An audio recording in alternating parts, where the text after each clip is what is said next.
नमस्कार, मैं हूं जर्नलिस्ट राजन। दोस्तों, आज सबकी निगाहें 24 मार्च को अनुराग यादव केस पे लगी हुई थी कि अनुराग यादव के केस में आज क्या कुछ होगा, क्योंकि 24 मार्च को आज तारीख थी और सबकी निगाहें इसी पर तहसीलदार कोर्ट में आज क्या कुछ होगा। इसके पहले आपने देखा वीरेंद्र यादव की भी पेशी कोर्ट में होनी थी और वीरेंद्र यादव न्यायालय में, दीवानी न्यायालय में पेश किए जाते हैं। इस दौरान वो मीडिया के कैमरे के सामने पहली बार आते हैं। पहली बार वो जो है अपने पूरे पक्ष को रखते हैं और वो साफ तौर पे आरोप लगाते हैं कि उनको जो है सुभाष के द्वारा और लालता के लोगों के द्वारा मिल करके उनको फंसाया गया, उनको साजिश करके, षड्यंत्र रच करके उनको जेल में भेजा गया, क्योंकि वो अनुराग के केस में पैरवी कर रहे थे, अनुराग के पूरे केस को देख रहे थे, अनुराग की तारीख पे पहुंच रहे थे। तो ऐसे में राजनीतिक द्वेष बस उनको फंसाया गया। हालांकि वीरेंद्र यादव का बयान आपने सुना, लेकिन लोग लगातार यही सवाल उठा रहे थे कि आज अनुराग यादव के केस में क्या हुआ, क्योंकि आज बहस होने वाली थी, आज जीरा होने वाली थी लालता के उस मकान को गिराने को लेकर के, लालता के उस साम्राज्य को ढहाने को लेकर के। यही कहा जा रहा था कि आज आखिरी तारीख है, आज आखिरी बहस होगी और ऐसे में फैसला आ जाएगा लालता के उस साम्राज्य को गिराने का। तो लोग सुबह से इस पर इंतजार कर रहे थे कि आखिर अनुराग के केस में आज क्या हुआ। तो अनुराग के केस में आज जो हुआ उसे खुद अधिवक्ता सत्यवीर सिंह ने बताया कि आज तहसीलदार कोर्ट के अंदर क्या हुआ। चूँकि फाइल जो है वो एक नंबर पे लगी हुई थी और धारा 34 की जो है वो कार्रवाई की जा रही थी, उस पर उसकी फाइल देखी जा रही थी, उस पर बहस हो रही थी। उसके बाद जो है एक नंबर पे, सबसे नंबर 1 पे हमेशा जो है ये अनुराग का केस रहा है, जो लालता के ऊपर जो है सरकारी ज़मीन पे अवैध कब्जा करने का जो केस है वो जो है नंबर 1 पे रहता है। और आज भी नंबर 1 पे ये केस लगा हुआ था और आज भी पूरी तैयारी के साथ अधिवक्ता जो है वो मौजूद थे। अधिवक्ता सत्यवीर सिंह और अधिवक्ता दीपक सिंह और गुलाब यादव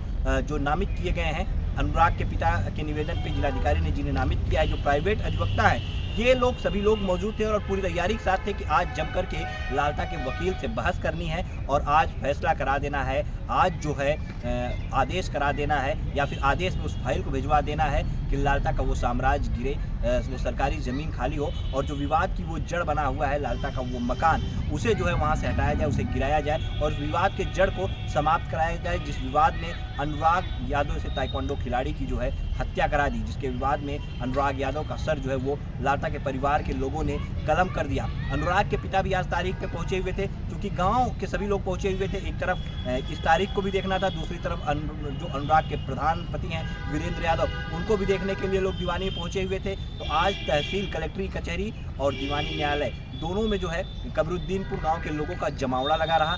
ज़्यादा भीड़ जो है इकट्ठा रही वीरेंद्र यादव को देखने के लिए, वीरेंद्र यादव की एक झलक पाने के लिए कि वीरेंद्र यादव आज क्या कुछ कहते हैं, कि पहली बार उन्हें पेश किया गया था। वहीं लोग अनुराग के इस केस पे भी नज़र बनाए हुए थे कि आज क्या होगा, क्या आज कोई फैसला आ जाएगा। तो सत्यवीर सिंह अधिवक्ता ने साफ तौर पर जानकारी दी कि अब जो है आज बहस होनी थी, लेकिन बहस किन्हीं कारणों से नहीं हो पाई और अगली तारीख जो है वो 2 अप्रैल तय कर दी गई है और 2 अप्रैल अगली तारीख तय कर दी गई है।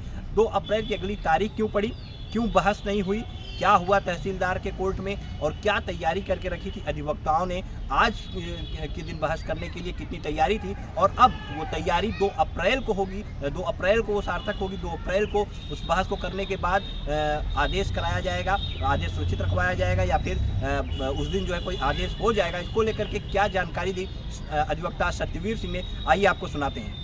आज अनुराग के केस में बहस होने वाली थी, क्या कुछ हुआ कोर्ट में? देखिए, आज हमारे एक साथी अधिवक्ता की मृत्यु हो गई थी दीवानी न्यायालय से, तो हमारे यहाँ कंडोलेंस था, लेकिन 2 बजे तक जो है 2 बजे से कंडोलेंस था। तो हम लोग ये चाहते थे कि फाइल को पेश करा लें, लेकिन बहुत सारी फाइलें लगी थी, 34 की फाइल थी, उसके बाद ये लेखपाल रिपोर्ट की फाइल थी, ये 1 नंबर पर लगी।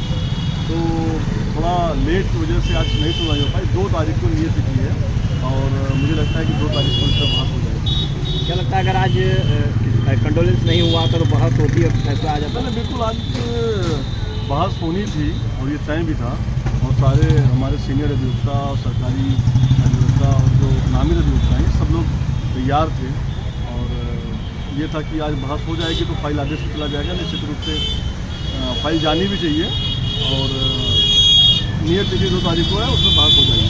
कितनी तैयारी आप लोगों की तरफ से की गई थी इस बात इंसाफ दिलाने के लिए? उसमें कुछ नहीं है, उसमें सिर्फ बहस होने के बाद, क्योंकि वो निराधार है, बंजर खाते की भूमि बना हुआ है, उसके गाटे अलग हैं, सब चीज़ उसमें है, तय है, तो उसमें कुछ बड़ी चीज़ नहीं है।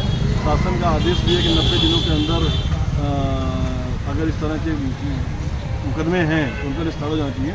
सुप्रीम कोर्ट की भी गाइडलाइन थी, तो जांच प्रक्रिया, क्योंकि लगातार योगी जी का बुलडोजर गलत लोगों के ऊपर भी चल रहा था, तो इसलिए सुप्रीम कोर्ट ने गाइडलाइन दी है कि जांच करके, और जांच प्रक्रिया के तहत ये चल रहा है।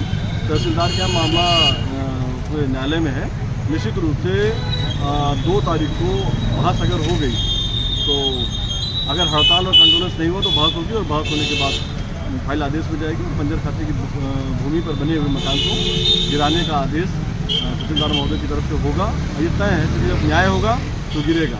अगर तहसीलदार महोदय न्याय करेंगे और न्याय प्रक्रिया के तहत अगर वो कोई दबाव उनके ऊपर नहीं होगा तो ये मकान गिरेगा।